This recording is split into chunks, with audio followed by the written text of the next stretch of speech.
Saúdo às irmãs e aos irmãos com a graça e a paz de nosso Senhor Jesus. Nós vamos dar início ao nosso colo dominical com uma oração. Senhor Deus, obrigado por mais este momento, onde podemos aprender através de lições da Tua Santa Palavra, dos Teus ensinos. E onde quer que estejamos, Senhor, esteja agindo através da ação do Teu Santo Espírito. É o que nós pedimos e Te agradecemos no nome de Jesus. Amém. O texto bíblico base para hoje é Oséias, capítulo 6, versículo 3. Leiamos. Conheçamos e prossigamos em conhecer ao Senhor. E o tema da lição de hoje é blocos literários do Novo Testamento. A apresentação do Novo Testamento, com suas divisões, seus livros e as principais abordagens, é o tema desse estudo e, para tanto, antes de mais nada, é preciso ler os textos bíblicos em destaque, como 1 Coríntios, Mateus capítulo 1 e 2 e o primeiro capítulo de Apocalipse. Assim, o que há de diferente nesses textos, além, é claro, do assunto? Como cada texto bíblico foi iniciado? Todos têm a mesma estrutura? Todos têm a mesma proposta? Para percebermos as diferenças e, consequentemente, as ênfases dos textos bíblicos, estudaremos sobre os gêneros literários do Novo Testamento. De fato, quando nós lemos a Bíblia, podemos observar que há diferenças entre todos os livros do Novo e do Antigo Testamento. Começam de forma diferente, têm temas diferentes, mas todos focam a presença de Deus na existência humana. Bíblia, beleza e verdade na diversidade.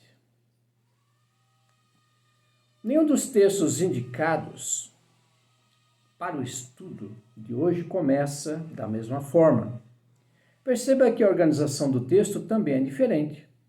O Evangelho de Mateus inicia falando sobre Jesus, sua genealogia e nascimento. A carta de 1 Coríntios, após dizer a quem a carta está direcionada, Paulo, seu autor, dá ação de graças e começa a falar dos problemas da comunidade. O Apocalipse de João inicia dizendo de onde veio a mensagem que será dada, a quem é dedicado, e descreve uma visão. Assim, como exemplo desses três livros, eles são tratados de formas diferentes, para que possamos compreender que os livros têm temas diferentes, têm ênfases, mas mencionam a presença de Deus. Os três livros iniciam de maneiras diferentes e têm objetivos diferentes. É interessante pontuar que quando lemos o Evangelho de Mateus, estamos em uma comunidade judaico-cristã. Quando lemos a carta aos Coríntios, em uma comunidade cristã helenista, pessoas de origem grega convertidas ao cristianismo. E quando lemos o Apocalipse de João, estamos no âmbito do culto. Assim, estamos em locais, regiões diferentes, com públicos diferentes. Locais e públicos diferentes pedem uma comunicação adequada para que as pessoas que ouçam possam compreendê-la. Isso é um fato. Para que possamos apregoar a palavra do Senhor em todos os lugares, todos os locais do mundo, é necessário que possamos compreender a cultura de cada povo, cada nação e o seu idioma, para que as boas novas possam ser apregoadas, a salvação possa ser levada em Cristo Jesus. Hoje há a presença da Igreja Terrena de Jesus em todos os continentes da Terra. Há cristãos e cristãs vivendo em todos os países do mundo, mesmo que seja de maioria cristã ou de minoria ou quase inexistente. Há cristãos e cristãs em todo o mundo, em todos os continentes da Terra, na América, Europa, África, Ásia, Oceania e também na Antártida, na qual há cientistas e militares que professam alguma fé. E assim, sabemos que a Igreja de Jesus se faz presente em todo o mundo. O Evangelho. Definição de Evangelho: a boa notícia de que o imperador venceu uma guerra no período romano e faz a paz mediante a derrota dos adversários. Entretanto, quando Marcos, primeiro evangelho escrito, se utiliza desse gênero, ele está entendendo que o evangelho toma uma roupagem nova, ela muda completamente o sentido dessa palavra evangelho. Ou seja, diante do que havia no mundo, agora muda completamente o sentido, a existência. Marcos, então, coloca que Jesus, como Senhor, Kyrios, e não César, ressignifica esse gênero do Evangelho, da Boa Nova. Isto é, a boa notícia é vinda do Senhor Jesus Cristo e a sua vitória frente aos seus adversários. Não é mais agora a Boa Nova, o Evangelho de César, mas de Jesus. Esse gênero dá tão certo que Mateus, Lucas e João seguem o exemplo de Marcos. As cartas no Novo Testamento seguem a estrutura das cartas do mundo greco-romano. Primeiro a saudação, identificando o remetente e destinatário, depois a ação de graças, depois o corpo da carta e, enfim, a despedida.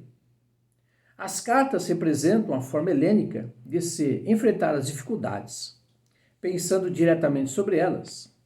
Dessa forma, as cartas representam um jeito mediterrâneo de resolver os dilemas da fé, refletindo e se posicionando sobre eles. Essa forma de comunicação, já conhecida, dá tão certo que outros como João, Pedro, Tiago e Judas seguem o que o apóstolo Paulo fez, isto é, organizam seus escritos da mesma forma, com o mesmo gênero literário. Isso quer dizer que quando lemos os livros do Novo Testamento, podemos observar que eles começam com uma saudação, identificam para quem é, dão ações de graças, agradecem, depois tem o corpo da carta, os temas que são tratados e, por fim, a despedida, o final. Em Apocalipse, observamos um gênero literário que surgiu em meio a pressões e conflitos vividos no mundo de dominação helênica.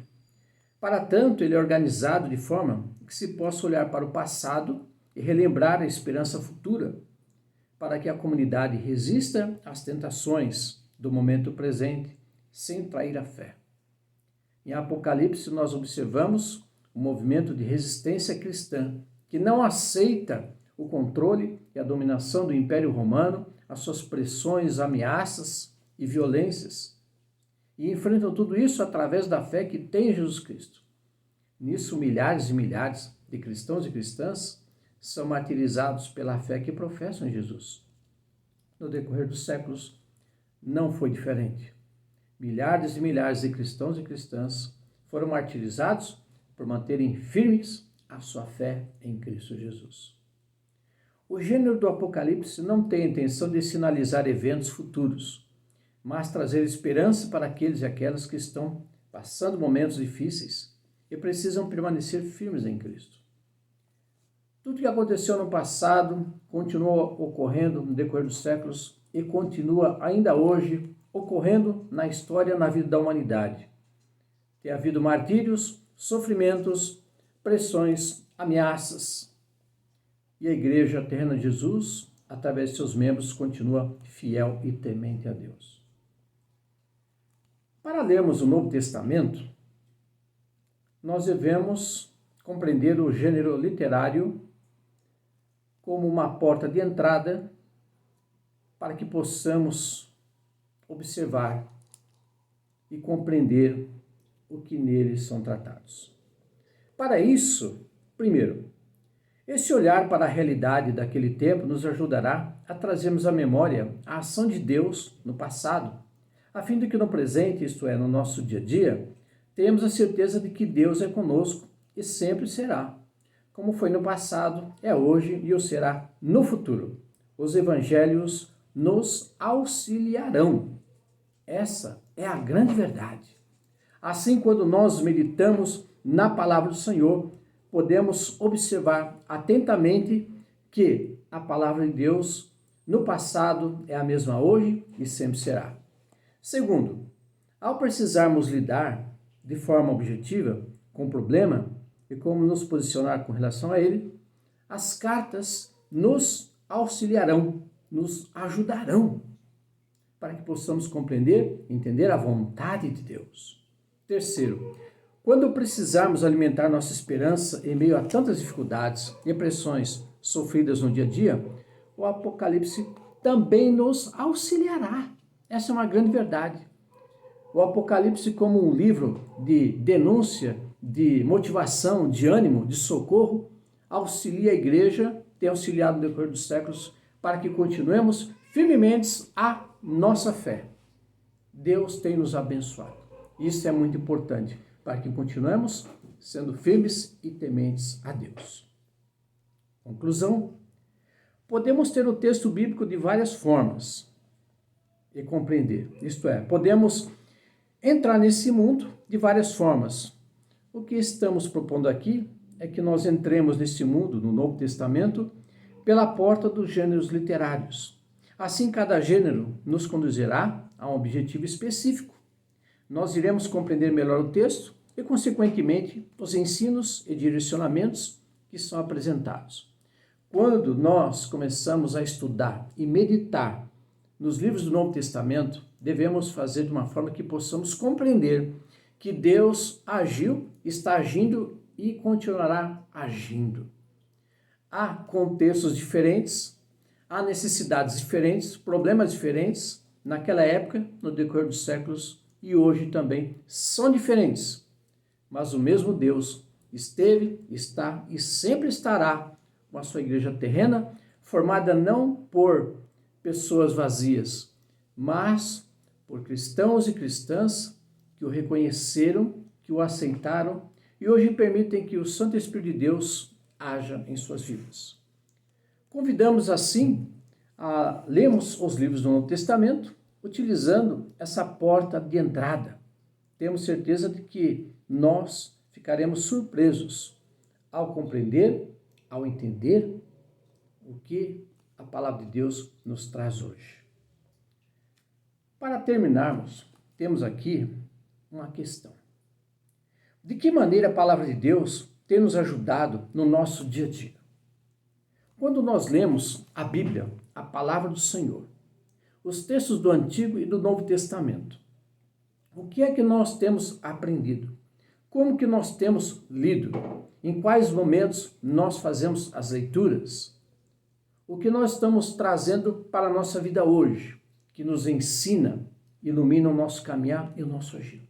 Como estamos tratando os livros do Novo Testamento, do Antigo Testamento? Também os gêneros literários que são tratados. Não podemos negar que há uma estrutura. Quando esses livros foram escritos, há uma estrutura para que possamos ter um conhecimento, maturidade e possamos amadurecer. Os livros da Bíblia não foram escritos de qualquer jeito. Houve lógica na construção dos textos.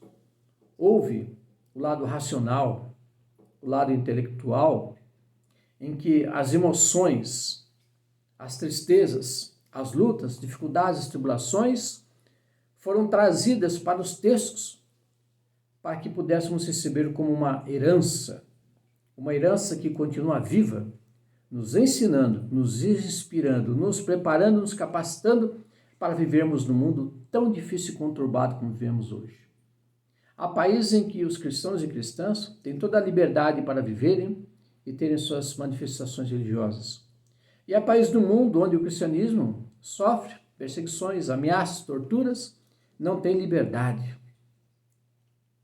onde cristãos e cristãs são martirizados. Mesmo assim, a Igreja de Jesus se faz presente em todo o mundo.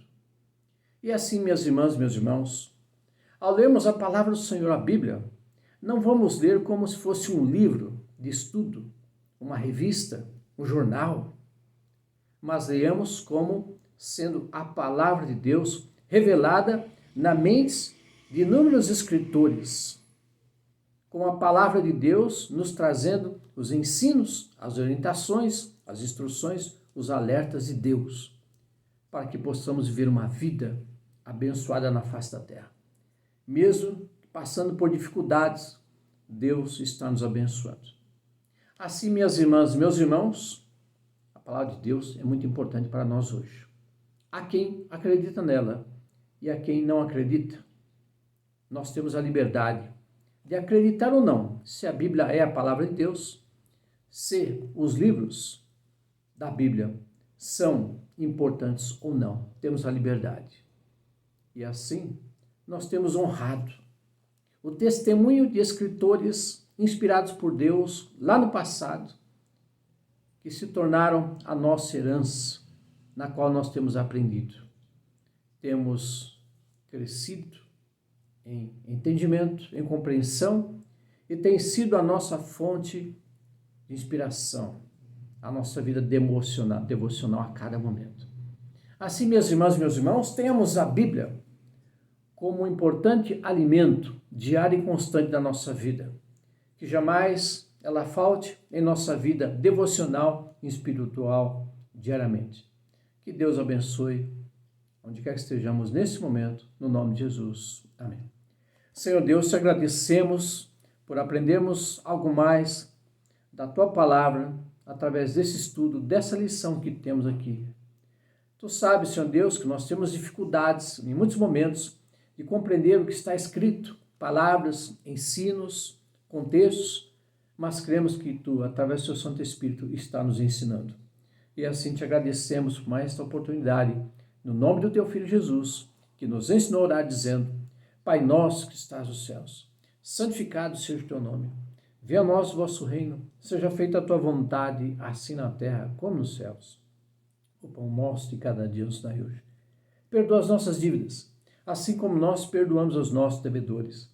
E não nos deixes cair em tentação, mas livra-nos do mal, pois Teu é o reino, o poder e a glória para todos sempre. Amém. Recebamos a bênção nesse momento. E a paz que excede toda a compreensão, guarde os nossos corações e mentes, no amor e conhecimento de Deus Pai e de Seu Filho Jesus Cristo, nosso Senhor, Salvador e Libertador, e a doce e confortadora consolação do Espírito Santo, seja convosco para todos sempre. Amém. Um abraço fraternal em Cristo Jesus, minhas irmãs, meus irmãos. Amém.